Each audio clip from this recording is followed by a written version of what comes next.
Alô, dia 12 de julho de 2019. O inusitado programa Pulando a Cerca, que não tem pauta, não tem roteiro, nem censura. É como a vida. O apresentador do programa sou eu, Daniel Turianci, médico, o único apresentador do mundo que já teve AVC, acidente vascular cerebral, continuo pulando a cerca. Olha só, vamos convidar hoje, mais uma vez, aliás, pulando a cerca por quê? Por cima, pelo meio, por baixo, que a gente vê o outro lado.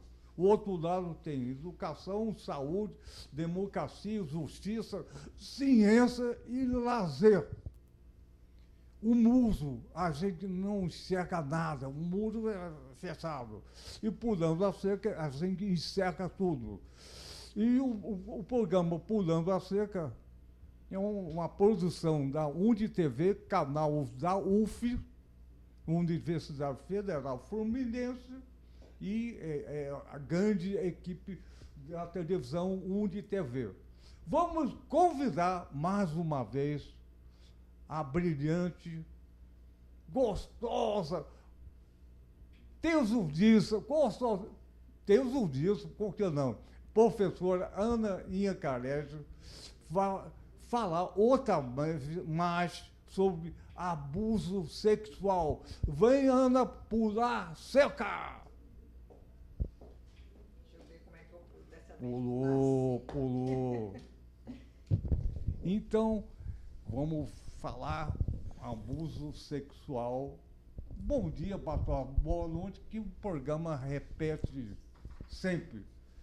Olha só, Ana, o programa anterior, nós falamos sobre abuso sexual, em geral, na figura do abusador. Pode ser um parente, um pai, a mãe, um tio, etc.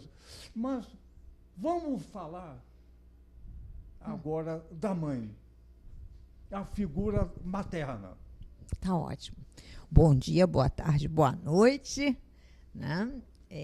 Que bom estar aqui de novo. Daniel, muito obrigada.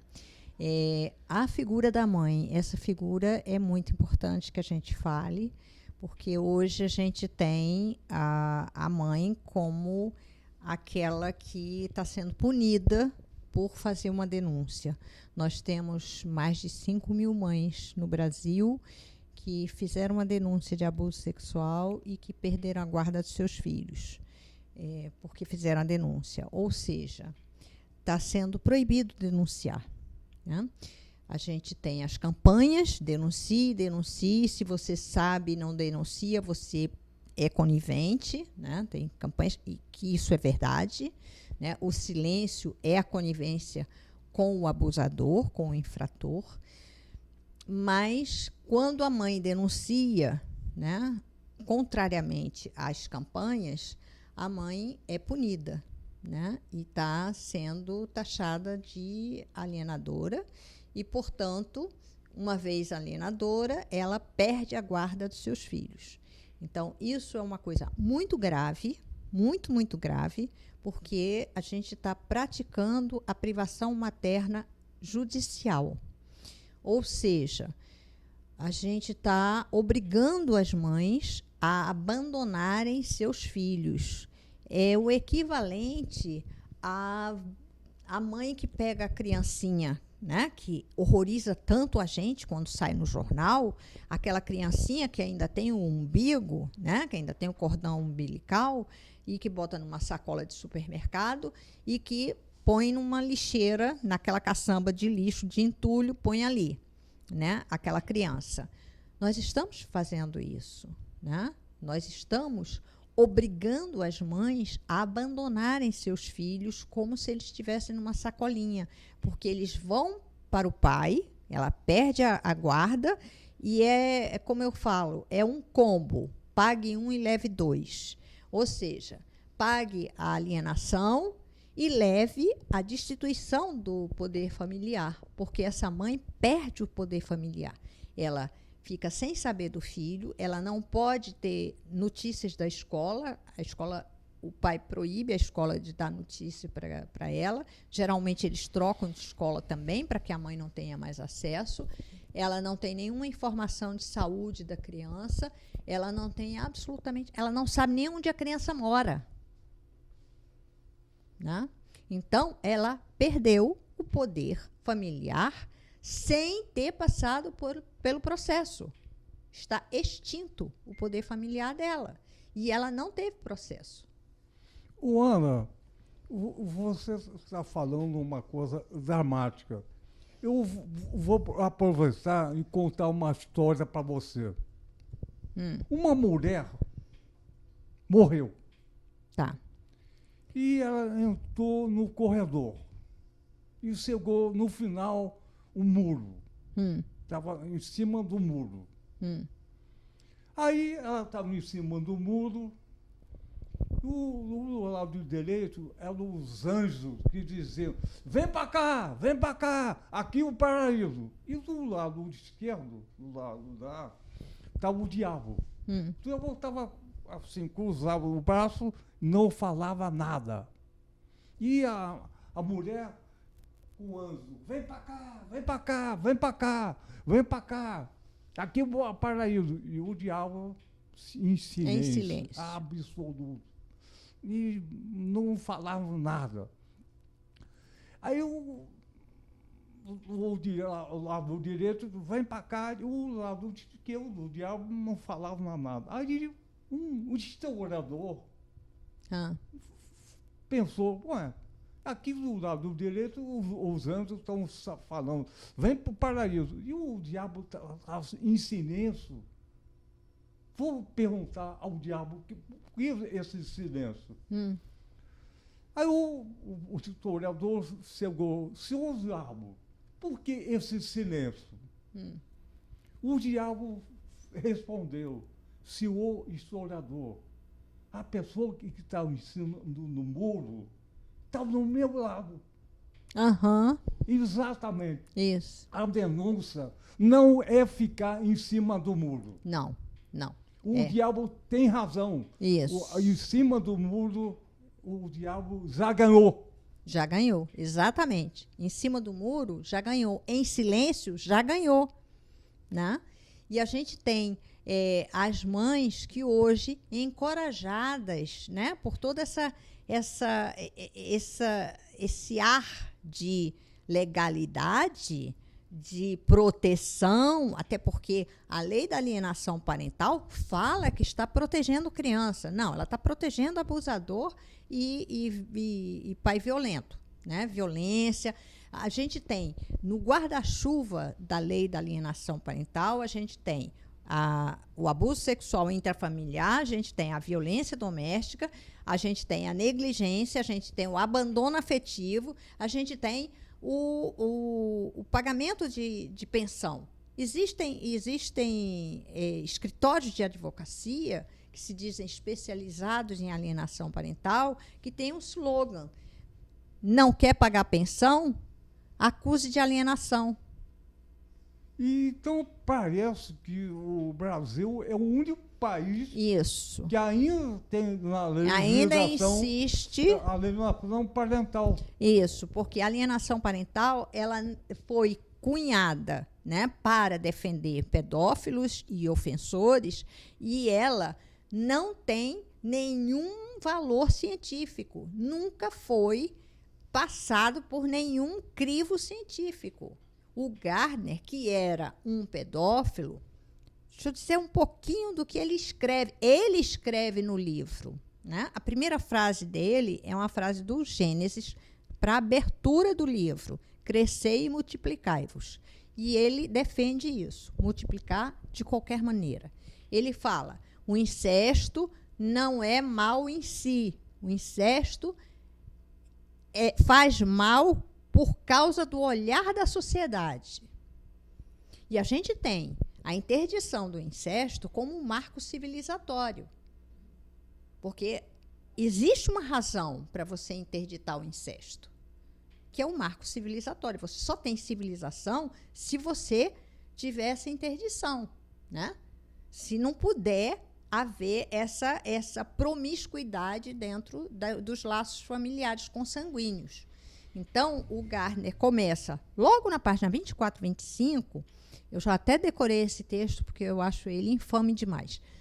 Todas as atividades sexuais entre adultos e crianças. Ele fala atividades sexuais entre adultos e crianças. Está escrito no livro dele. Não, fazem parte do repertório natural da sexualidade humana. Fazem parte do repertório natural da sexualidade humana. Porque a pedofilia é uma prática positiva para as crianças. Está escrito no livro dele, por ele. Né?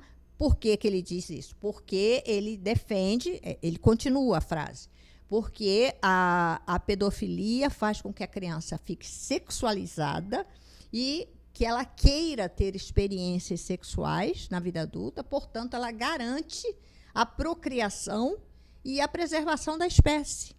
Ele diz que quem é contra a pedofilia está atentando contra a preservação da espécie. Ele fala mais adiante. Né? O Gardner fala, por exemplo, que uma mãe que descobre que o pai está abusando do filho ou da filha tem que dizer para o filho ou a filha que aquilo é normal. Que o pai está fazendo com ele é normal. Está escrito lá, é normal. Tá? Ele fala que o ser humano deve incluir na sua sexualidade a pedofilia, a necrofilia, a zoofilia e práticas escatológicas, porque isso melhora a sexualidade dele, aumenta a sexualidade dele. Né? Ele mesmo reconhece que as três, né, parafilias, a necrofilia, a zoofilia e a pedofilia, são irmãs gêmeas siamesas, né? São trigêmeas, né?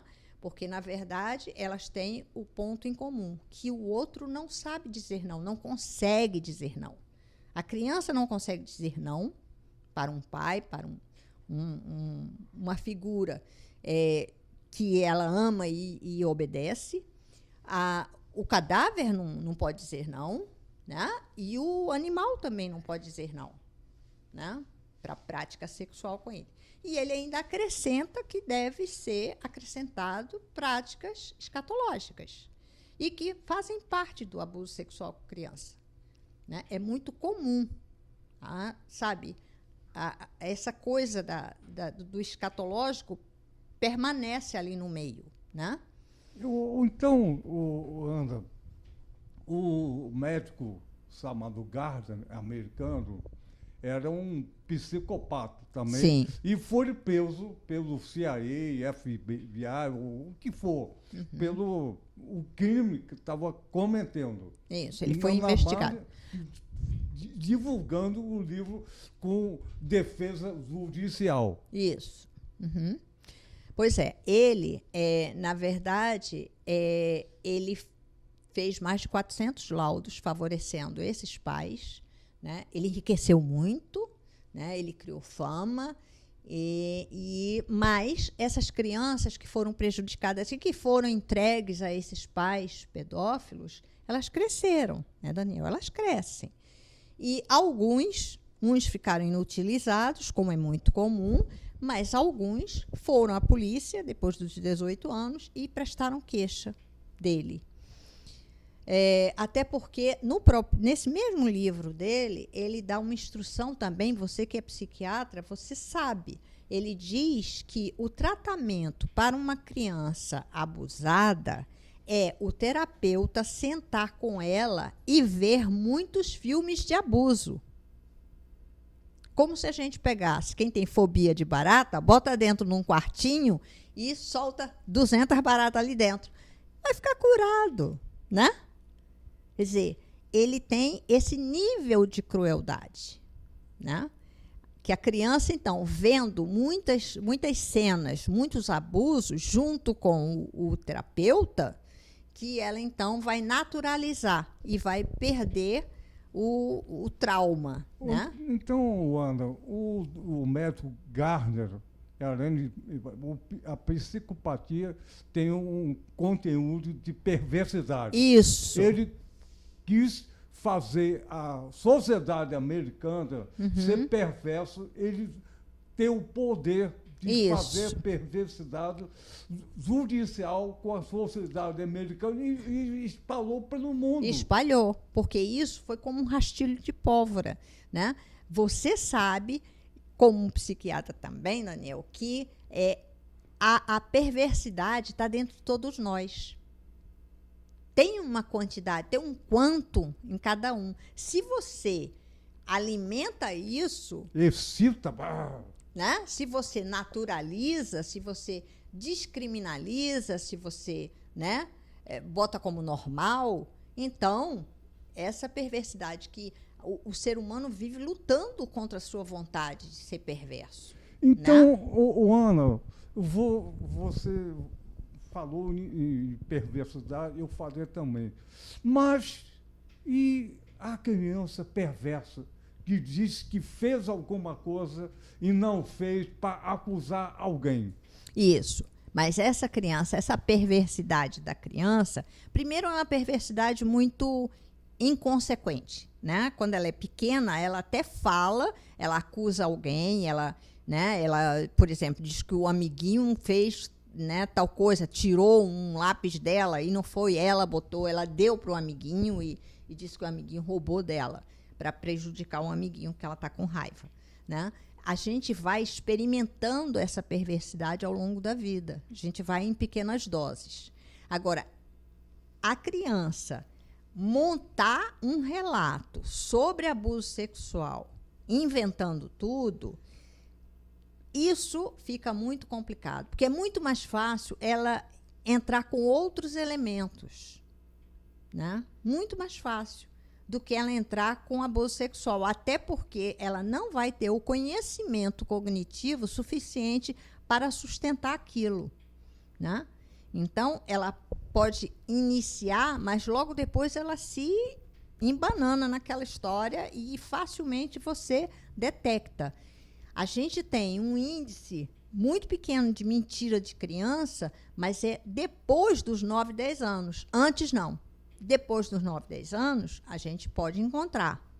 Mas criança pequena, não. Então, a criança com 9, 10 anos, antes era um pouquinho perversa e continuou a perversidade. E na adolescente, no mundo adulto, certamente vai encontrar o abuso sexual e perversidade. Isso. E vai encontrar, de alguma maneira, uma modalidade de criar um personagem que ela vai separar o perverso que ela é do outro ser social, do que aparece, né? Da aparência dela, né?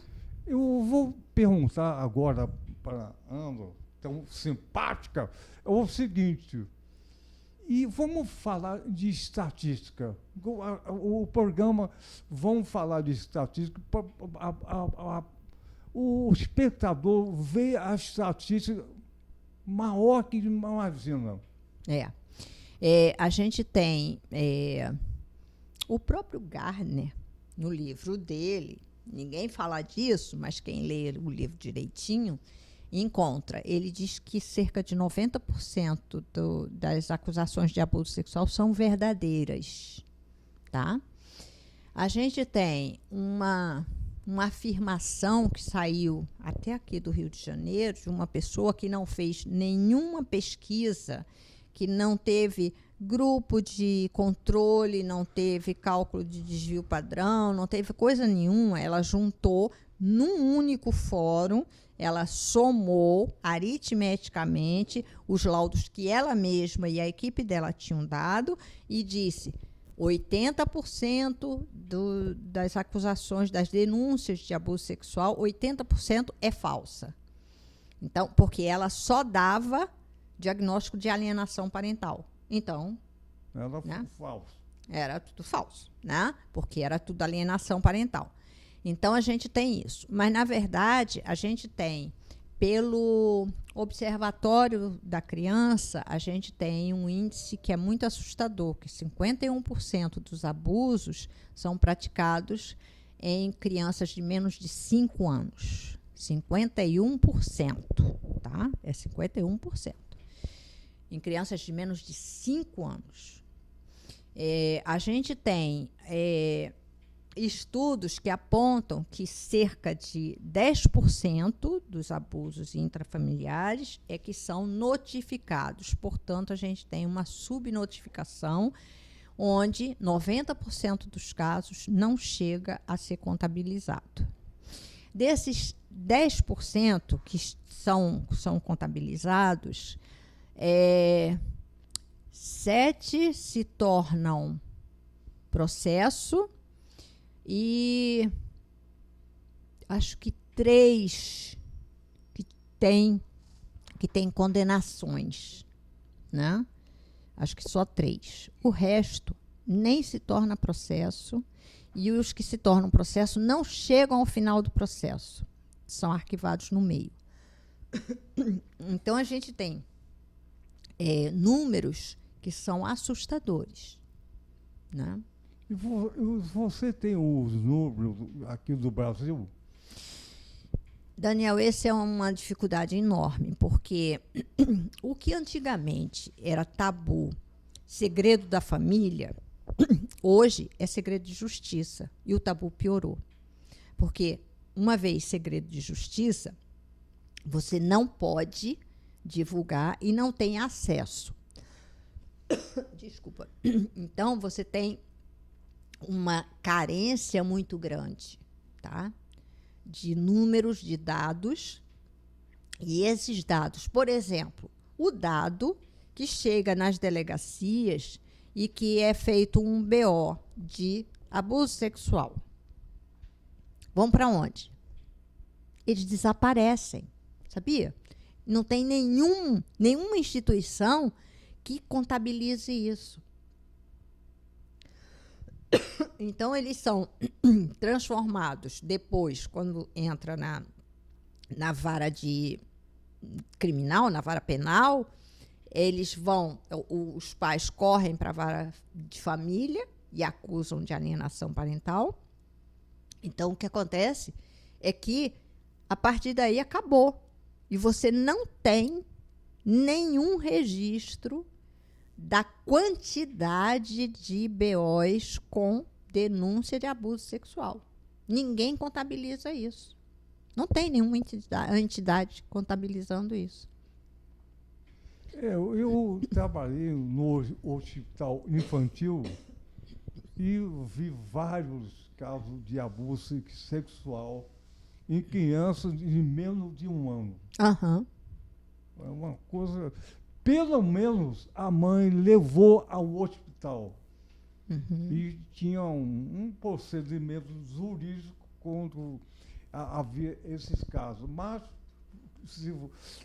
depois some, né? Depois some. A censura é total. A censura é total. É um tabu que piorou, porque judicializou, né, o tabu. Antes era o segredo da família. Ninguém falava, uma pessoa ou outra sabia que aquele tio abusava das sobrinhas, não sei o quê, mas ficava tudo em família e, né, jogava o edredom em cima. Agora tem o edredom da lei da alienação parental. É um grande edredom que acoberta todos os abusos. Então, parece que o abuso sexual é igual ao disco voador. Isso. É censura total. Censura total. E quem fala é louco, né? Leva logo o nome de louca, né? E acabou, né? Então, essa questão, ela é muito grave. Ela é muito grave, né? E você, Ana, você conhece alguém, além de você, que trata o abuso sexual no consultório de terapia? Conheço, mas são pouquíssimas pessoas. Pouquíssimas pessoas. As pessoas não gostam e, não raro, o psicanalista assume aquele mesmo papel, aquela mesma postura. Você tem certeza? Começa a duvidar, a fazer inquérito e não a escutar, né? Que é um grande erro terapêutico. E aí só reforça a dúvida no paciente, e o paciente que já está, né, sabe, se afogando nas dúvidas dele, porque ninguém acreditou nele, ele não conseguiu relatar, então, né, fica essa coisa. A gente teve recentemente dois grandes blocos, né, de abusadores de adultas, né, de mulheres e de adultas, né, o médico e o religioso. O que você mais escutou?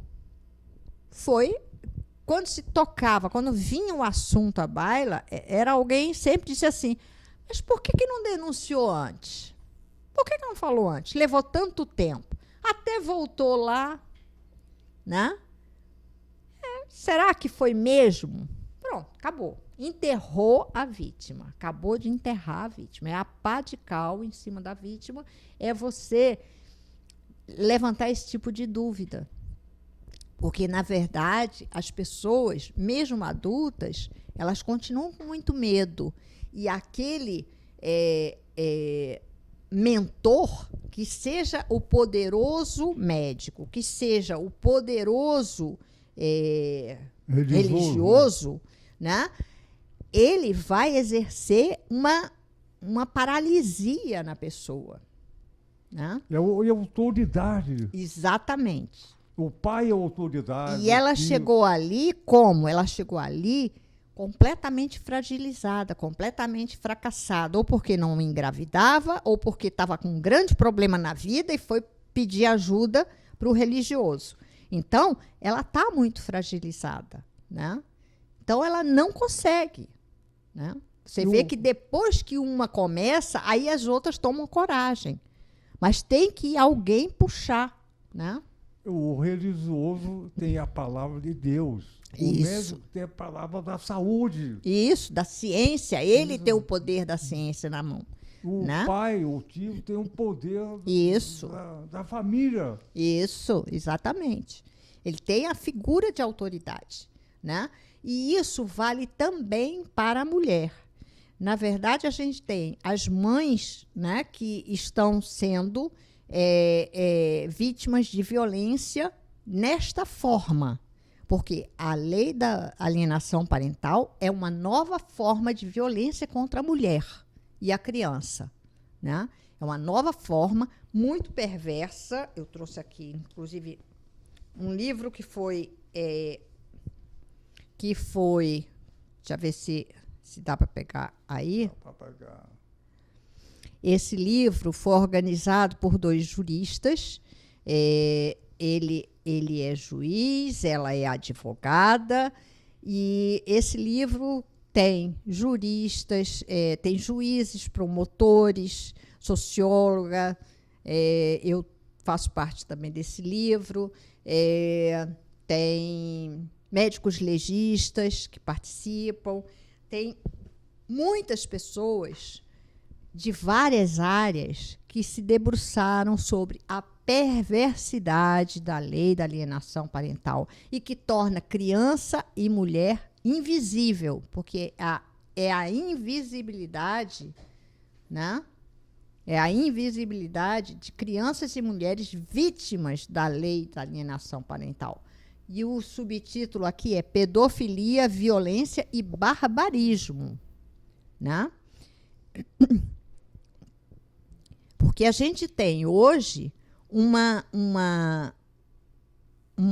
exército de mães, né, que são massacradas realmente por essa violência contra elas, né? As mães, elas fazem a tarefa delas, elas cumprem o dever de casa, elas vão lá e denunciam, mas elas são acusadas de alienação parental, né? Então, isso, eu podia mostrar um outro... Pode sim, aqui pode pulando na cerca, pode tudo. Pode tudo, né? Então, peraí, deixa eu Deixa eu ver se eu Segura. encontro aqui rapidinho.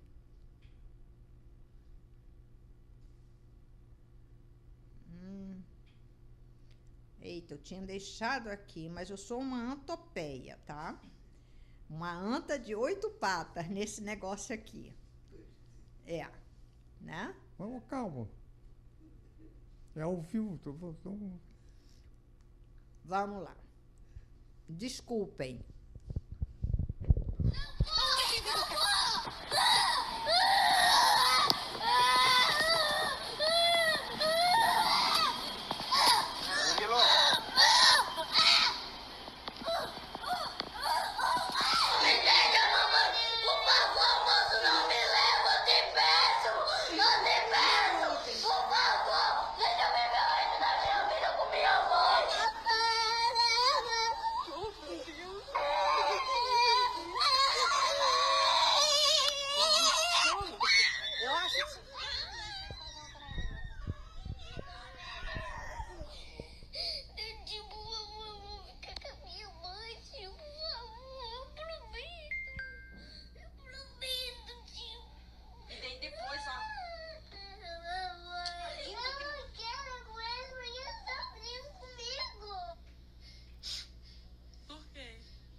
Deixa eu passar uma coisa aqui que a gente vê as duas coisas juntas.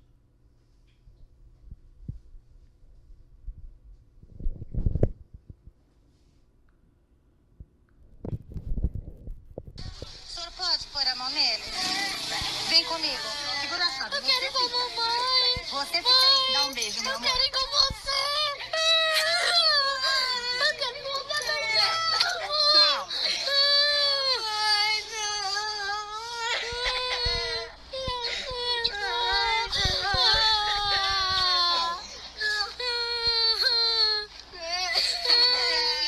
O moço tem que trabalhar. Não vai. Você fica. Vou até o portão só. Você fica aqui dentro. Samira. Você fica aí, Samira. Vamos, Samira, entra. vamos comigo. Mãe, deixa eu ficar sozinha. Então, fala pro papai o que você tem medo. Vai lá, fala pra ele. Fica até bom pra sua mãe. Vamos lá. Tá? Fala o que você tem medo. Mãe, vem comigo. Eu não posso ir, filho. Tranquilo. Vamos lá. Ai, também não estou contente. Só posso Vitor, a vida é assim. Você tem que enfrentar a vida. Vou fechar. Entendeu? Você me risca. Não vai correr. Dá a mão aqui. Fala pra ele o que você tem vontade. Fala do que você tem medo. Você me risca. Você põe dedo no bumbum. Você dedo no pescoço. Maldito. Bom,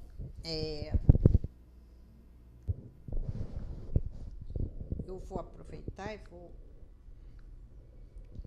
vou passar. Menino, que aos 2 anos e meio relatou o abuso sexual que sofria por parte do seu pai. Eu recorri à justiça, certa de que ele seria protegido. E infelizmente não foi.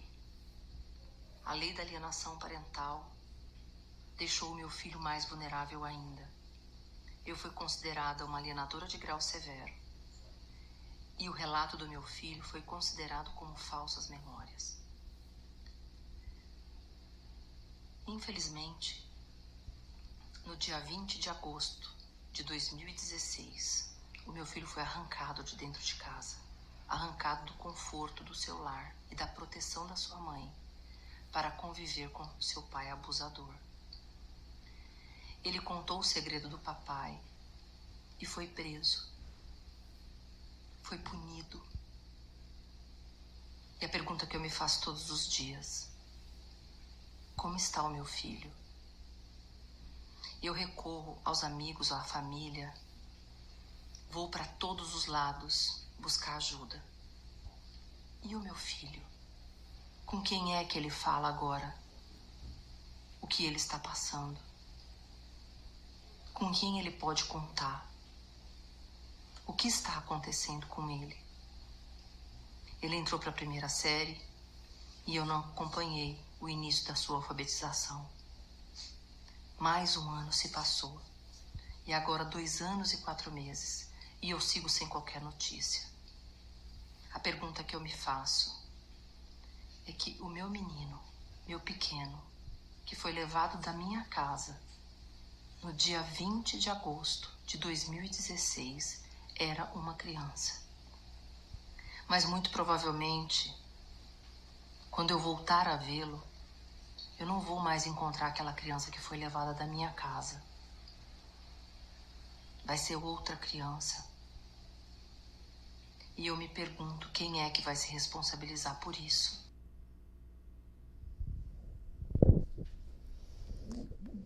Pode mostrar Pode. Vitória? Agora pode. Porque é. A mãe que falou. Uhum.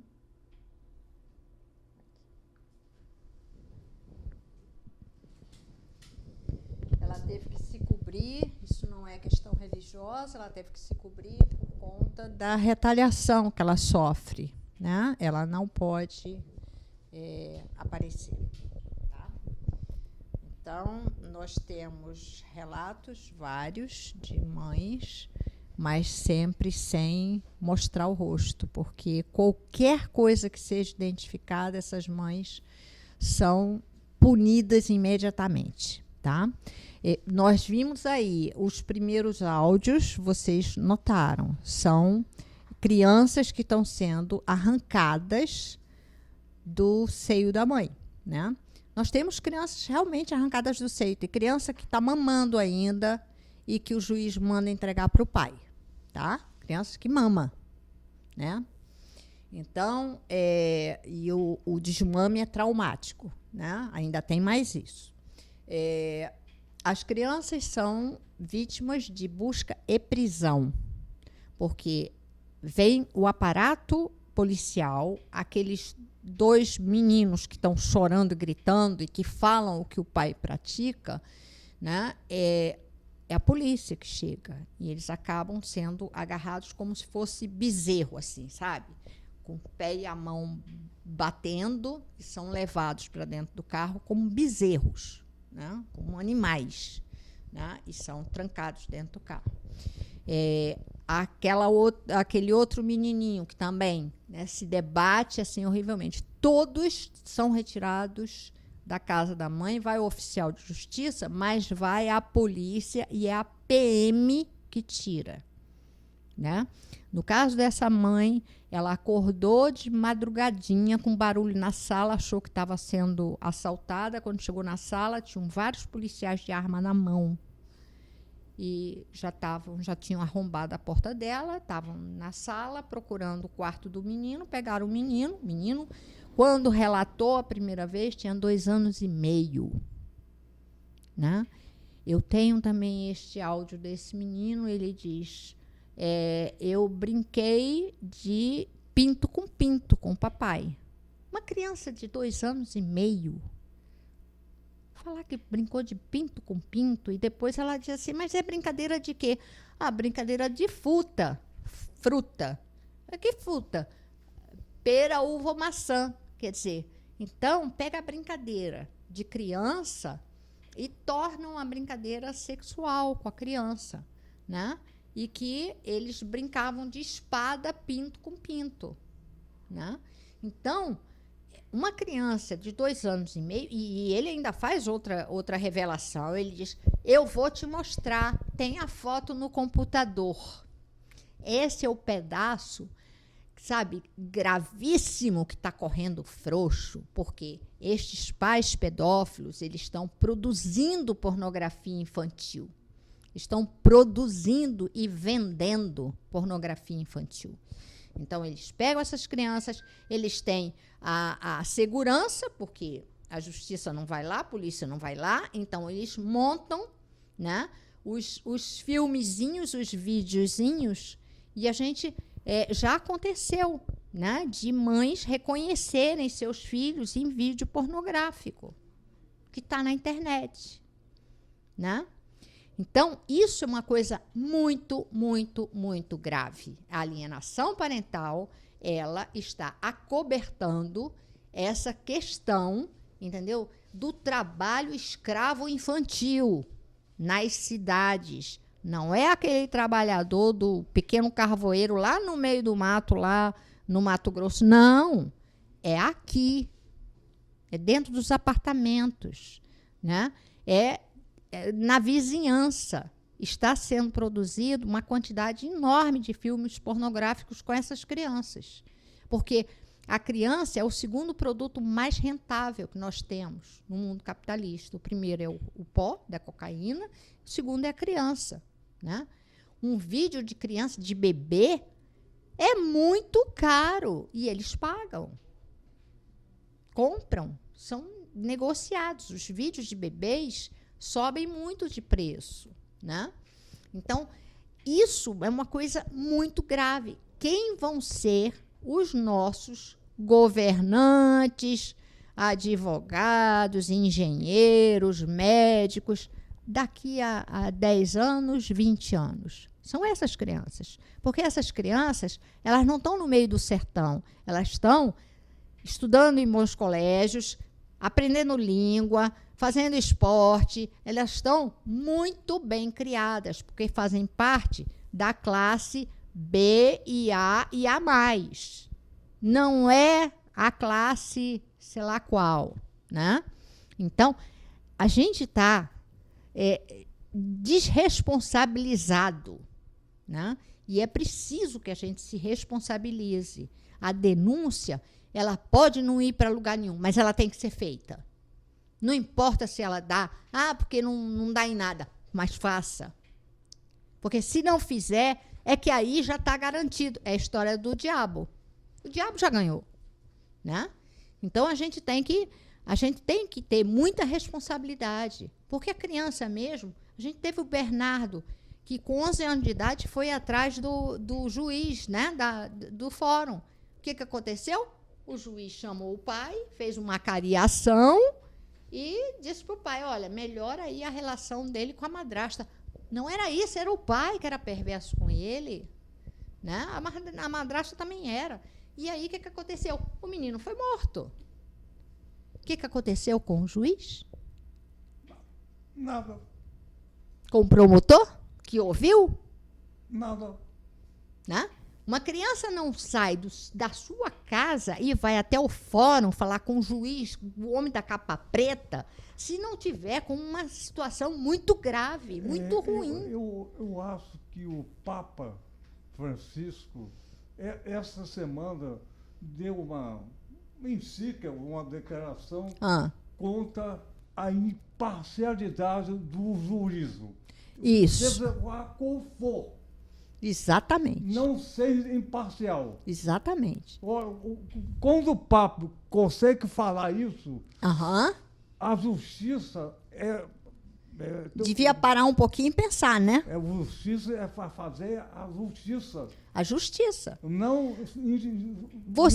Você tem que ter raiva de uma pessoa. Eu tenho uma amiga promotora que ela diz, quando eu trabalhava em vara de violência doméstica, eu queria sempre botar uma venda nos olhos para não ver o agressor. Porque depois que eu vi, eu disse, não, ele não deve ser essa pessoa. E era.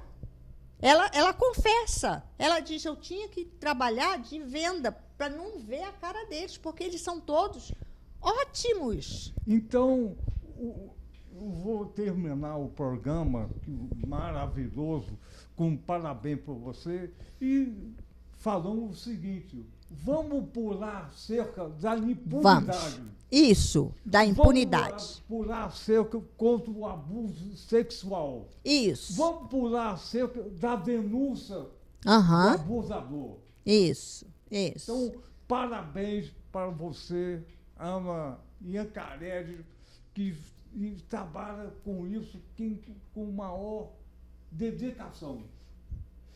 E um assunto censurado e difícil, parece o abuso, parece disso voador. É censurado, não se fala nada. Isso. como se fosse você tá vendo ETs para todo lado. Exatamente. Né? O ET. Um filme bonito. Aham. Então, parabéns para Muito obrigada. Os 2 programas, acho que tem mais um programa convidado. Pode me chamar, pode me chamar. Não tem problema. E a televisão da UniTV, o canal da UF, um programa Pulando a Cerca, talvez seja o único programa que divulgue isso sem menor censura. Aham, isso. Não tenha medo. Isso, não tenha medo. Vamos para a luta para revogar essa lei, porque essa lei é a lei da perversidade. Né? Eu costumo dizer, todas as ações perversas da humanidade, elas estavam amparadas em lei. Né? Tinha uma lei. Né? A gente teve o comércio de escravos, era legalizado. A gente teve o apartheid, era legalizado. A colônia era legalizada. E a matança do índio, o Holocausto era legalizado. Aí a gente tem agora uma discussão, não, vamos tirar um pedacinho daqui da lei, aqui e ali. Eu sempre pergunto, escuta, quando acabou a Segunda Guerra, fizeram o quê? Disseram, então vamos pegar a lei que legaliza o Holocausto. Olha, pode queimar judeu depois que ele está morto, mas ele vivo não pode. É assim? Foi isso que aconteceu? Não foi revogada a lei que amparava, né, o judeu ser metido no forno para virar sabão? Então, é a mesma coisa. Não dá para reformar uma coisa que é podre, que veio lá de baixo com outra intenção. A intenção do mundo capitalista é sempre alguma intenção a favor do mundo capitalista. Isso. O dinheiro. Dinheiro, exatamente. Dinheiro. Exatamente. Então, 1, 2, 3, vamos cantar? Vamos, 1, 2, 3, pulando a cerca com vocês. Não outra vez. Isso. Não ao abuso sexual. Não há abuso. Não há impunidade. Isso. Não há parcialidade. Isso. Não há injustiça. Então, pulando assim. Parabéns, Ana Iancarelli. Obrigada. Parabéns a vocês.